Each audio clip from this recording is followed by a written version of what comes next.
آج جو ٹاپک ہے میرا وہ ڈکی بائی کے بارے میں ہے جی۔ ڈکی بائی بہت مشہور یوٹیوبر ہیں، ان پہ آج کل بہت برا وقت آیا ہوا ہے۔ ان کو جی امریکہ جاتے ہوئے ایئرپورٹ سے گرفتار کر لیا گیا، اور آج کل وہ جوڈیشل ہیں، اور ان پہ ایک اور آج میں نے سنا ہے جی کہ ان کا کوئی ہاؤس تھا، ڈریم ہاؤس، وہ بھی رینٹ کا نکلا ہے جی۔ 4 لاکھ روپے پر منتھ رینٹ پہ انہوں نے لیا ہوا تھا، اور لوگوں کو یہ کہہ رہے تھے جی کہ یہ میں نے خریدا ہے جی یہ گھر، تو وہ کوئی خریدا ہوا نہیں تھا، وہ رینٹ پہ ہے۔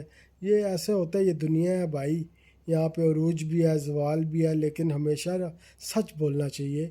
اپنے آپ کو شو آف کرنے کی ضرورت نہیں ہے، جو ہے وہ اتنا ہی بتانا چاہیے۔ اب ڈکی بھائی کے پاس اچھا خاصا سرمایہ انہوں نے یوٹیوب سے ارن کیا ہے، لیکن پھر بھی مجھے سمجھ نہیں آیا کہ ایسے غلط بیانی کرنے کی کیا ضرورت تھی۔ وہ کافی مشہور ہیں ہمارے نوجوانوں میں، تو ان کو اپنے حساب کتاب سے چلنا چاہیے تھا، اس طرح دکھاوا نہیں کرنا چاہیے تھا۔